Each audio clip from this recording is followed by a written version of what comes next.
À tes pieds, ô divin roi, nous apportons nos présents. à tes pieds, ô divin roi, Nous apportons nos présents. car tous nos biens sont à toi. Ma Bible au quotidien, le verset du jour.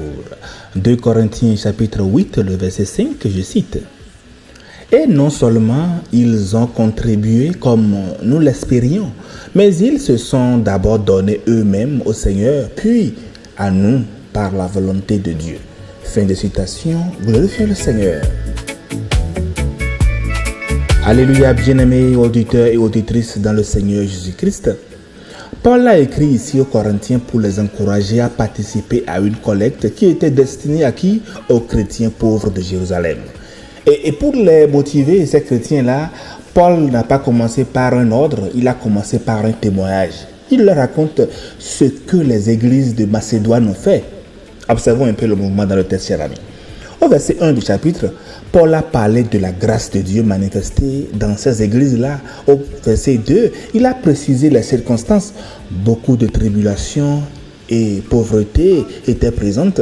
Au verset 3, il a attesté qu'ils ont donné volontairement et même au-delà de leurs moyens. Au verset 4, ils ont même supplié qu'on leur accorde le privilège de donner. Et puis notre verset du jour, le verset 5, a révélé le fondement même de tout cela. Tout ce qui a gouverné donc le peuple à pouvoir agir ainsi.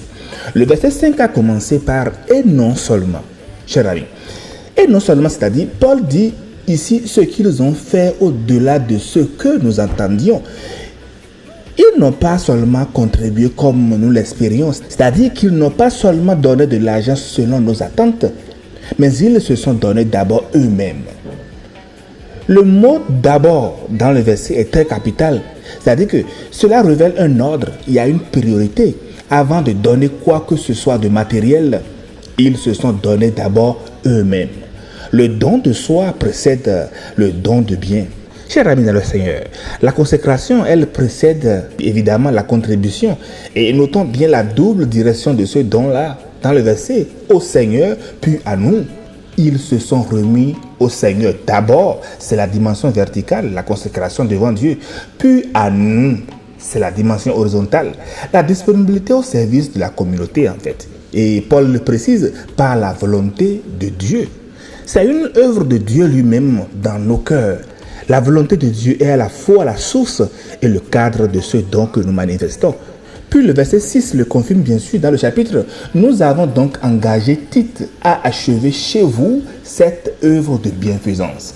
Le don dans ce verset-là montre que le don de soi des Macédoniens a produit quoi? Un effet concret.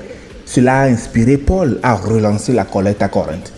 Donc le geste intérieur a engendré un mouvement extérieur. Voilà bien sûr, chers amis, le cœur de l'enseignement de ce verset.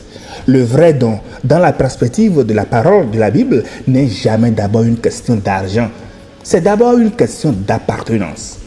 Les Macédoniens n'ont pas donné parce qu'ils étaient riches, non. Le texte dit clairement qu'ils étaient dans une pauvreté profonde, le verset 2 du chapitre. Ils n'ont pas donné parce qu'ils étaient libres de toute difficulté. Ils traversaient beaucoup de tribulations. Ils ont donné, mais parce qu'ils appartenaient déjà au Seigneur et que celui qui s'est donné lui-même à Dieu ne retient plus rien. Notre Seigneur le Christ est le modèle suprême de ce don. Paul le rappelle au verset 9 du chapitre. Car vous connaissez la grâce de notre Seigneur Jésus-Christ qui pour vous s'est fait pauvre, de riche qu'il était, afin que par sa pauvreté vous fussiez enrichis.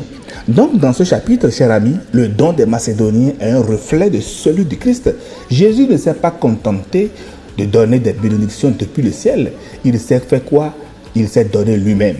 Il est descendu, il a pris notre chair, il a habité parmi nous, il a porté notre croix. Le don de soi au Père est le fondement de toute générosité que nous développons. Ce que les Macédoniens nous enseignent ici, bien-aimés, c'est que la générosité sans consécration est simplement de la philanthropie. C'est ça. Mais la consécration qui déborde en générosité, c'est de la grâce. Et c'est cette grâce-là que Paul célèbre. Non pas la capacité humaine de donner, mais la volonté de Dieu à l'œuvre dans les cœurs qui lui appartiennent. Si le cœur n'est pas donné à Dieu, même les plus grandes offrandes peuvent devenir une manière de se montrer. Jésus l'a rappelé dans l'évangile, vous vous souvenez, Dieu voit ce qui est caché. Il regarde l'intention, la sincérité, la fidélité et l'amour. Bonne méditation et agréable journée à toutes et à tous dans la miséricorde de Christ Jésus. Alléluia chez vous. À tes pieds, ô divin roi, nous apportons nos présents. à tes pieds, ô divin roi, Nous apportons nos présents. car tous nos biens sont à toi seul et en tout temps. Voici, voici